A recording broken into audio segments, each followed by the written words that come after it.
Georgia Republican candidate Herschel Walker can't seem to stop lying about things. Here's his latest.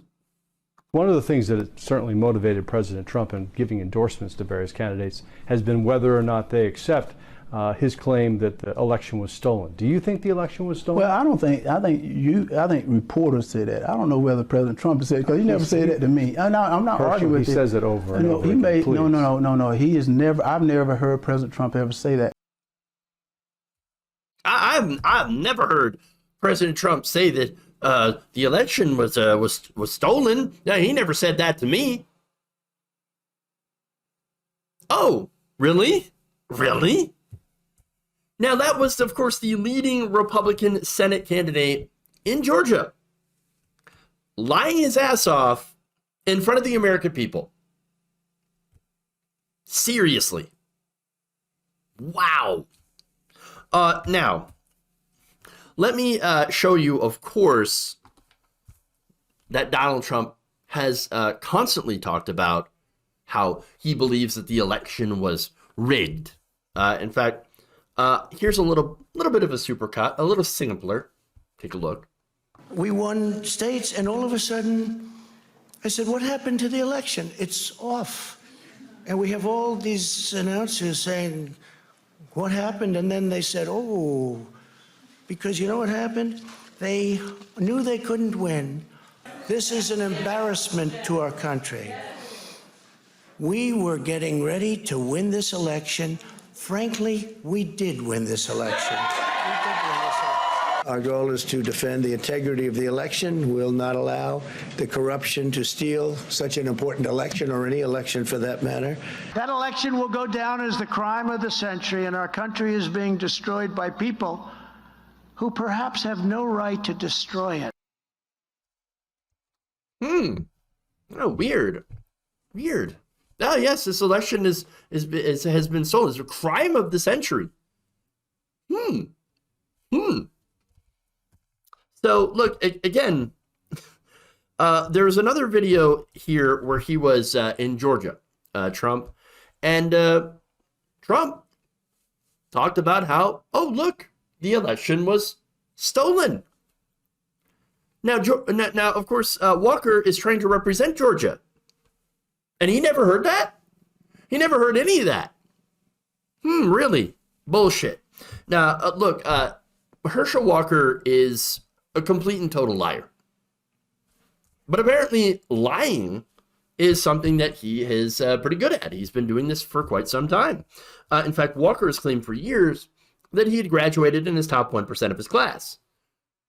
Now, for one thing, Walker didn't graduate from college, so he couldn't have done that. He left to go play professional football. That's fine.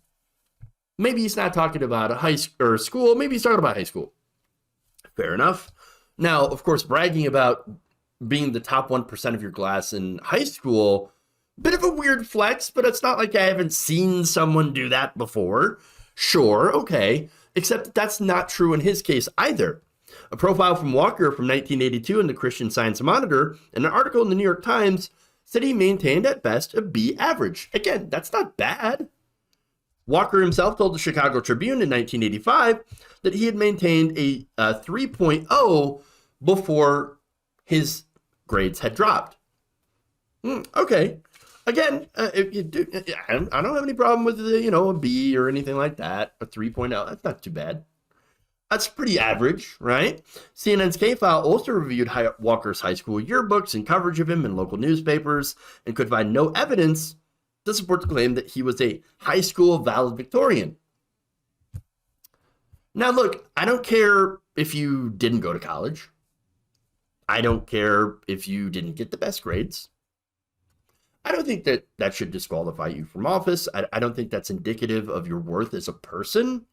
But my issue here is the lying. The constant lying. Why are you lying about things that don't really matter? Especially, look, if you want to run an I'm just an average guy campaign, and I don't know if that's the kind of campaign he was running, but again, there are a lot of Republican politicians who are like, no, I'm just an average person. I'm an average guy. It's like the J.D. Vance kind of thing, you know. Oh, I'm a normal guy. Normal, regular person. Yep, that's what I am. Dude, no, you're a former NFL football player. That's not true. But of course, facts don't matter because, look, let's be honest, the person that is backing him, Donald Trump, is not an average person. He's a wealthy fail son, the heir of his daddy's money. He claimed to be an everyman. Oh, no, I understand regular people. I'm just regular American. Tucker Carlson, another heir of the Swanson fortune, pretends to be, a defender of the working class. Regular people. I understand regular people. No, you don't. No, you don't. It's all about pandering to them, really.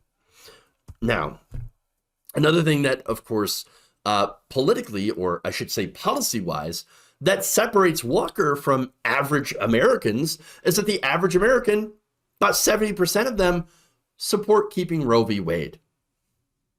Walker's stance on it, much different than that. In fact, he has a very extreme stance on abortion rights. When asked about potential abortion bans, here's what he told a reporter.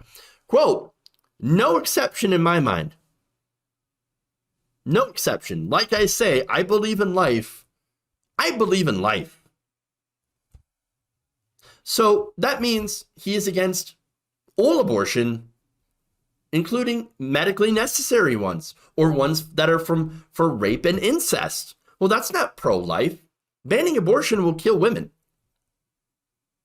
100%. There are abortions that are done to save the life of the mother. And this guy is arguing for absolutely no exceptions? No exceptions at all.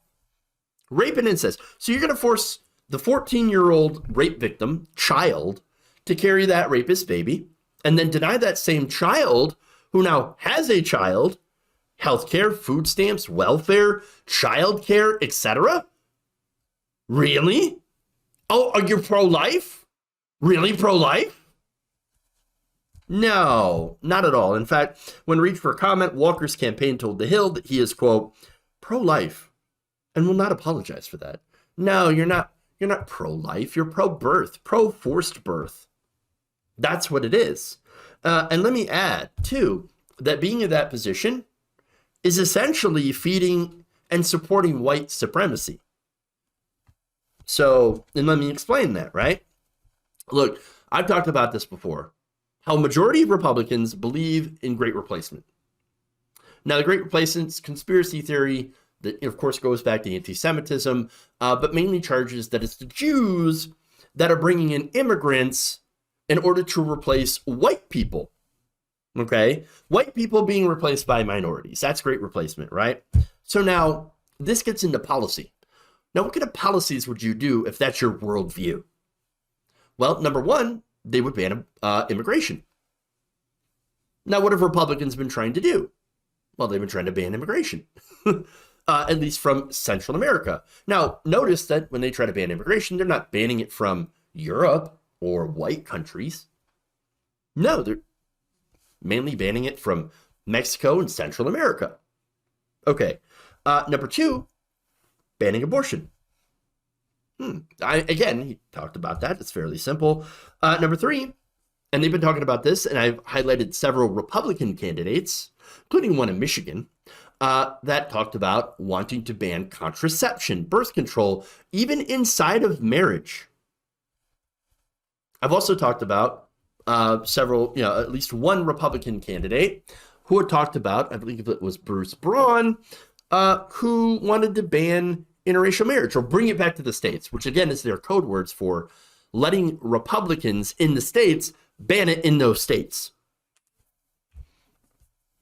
Another thing we've heard get talked about for the Supreme Court is overturning Obergefell, which Ben Shapiro, he went on a rant. I showed you that, where he's like, well, they're not actually going to ban Obergefell.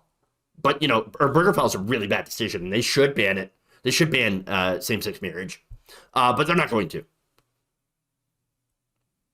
Not the only one that's talked about wanting to go after Obergefell. And so all of these, again, decisions have been made by Supreme Court.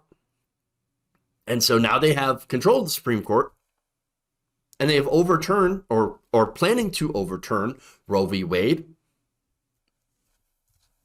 That decision, of course, was made on the 14th Amendment, privacy. And so all the decisions that hinge on that are kind of up in the air now. All it takes is for Republicans to come in and challenge it. Oh, by the way, they also want to destroy public education. I've talked about that as well. And so now what does that all do? What is the overall goal that feeds into as connected to white supremacy? Well, what it would do is effectively turn women into second-class citizens. Breeding stock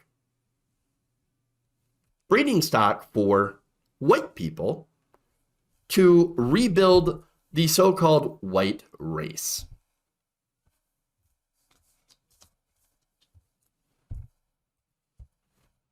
They've been telling us this for some time. This is who they are. Elon Musk is tweeting about low birth rates. You know the people that talk about low birth rates in this country and see it as a massive concern? Oh no, we can't replace the population. Okay, well, you could. I mean, again, increase the amount of immigrants. Immigration is good for a country. It's an infusion of fresh lifeblood into these older countries. Countries that ban immigration, they tend to have more older workforces and a more stagnant, again, as people become more economically successful, they tend to have less children. And that's what's happening in the country right now. So again, the way to solve that is to open immigration, to make it an easier process for people to become legal citizens and taxpayers, and also to create more new businesses and all of that stuff. But Elon Musk, and again, other Republicans, they're not focused on immigration. Elon joined the anti-immigration party, the Republicans, and the anti-abortion party, again, the Republicans. It's not about, increasing birth rates. Because if you really wanted to do that, you would again open up immigration and also implement policy. For example, paid leave, child care, health care, create a strong welfare state that would actually be friendly towards families and allow people the financial security to be able to have children. They don't do any of that because it's not about birth rates. It's about white birth rates. It's about making more white people. That's what it is. That is the goal. That's why you hear them talking about rebuilding Western civilization. Steve King, who I was surprised to see him tossed out of the party, had been talking about rebuilding Western civilization. How you can't rebuild Western civilization with other people's babies. Now, he was a little bit too honest because he spilled the beans. But understand that that's the goal of white supremacy. Kick out all the brown people and force women into being brood mares for more white people. Now, people like Walker, I think, are useful idiots. He must have got hit in the head too many times playing football. I don't know. Useful idiots, and there are plenty of them who just joined the Republican Party because they like tax cuts. They're rich. They're not going to come after me. I'm rich. I'm wealthy. Of course I'm going to be a Republican. Well, if you think they're not going to come after you just because you're rich, got news for you. Again, all of these plans, by the way, depend on Republicans gaining more and more power through the subversion of democracy. Unfortunately, a lot of that seems to be helped by the weakness of the opposition. I'm talking about the Democrats, who are just unbearably weak and do not fight against the fascism that has taken over the Republican Party, that is the Republican Party. So your standard corporate milquetoast Democrat is another useful idiot. that thinks that, oh, no, we can reason with it. We can reason with fascism.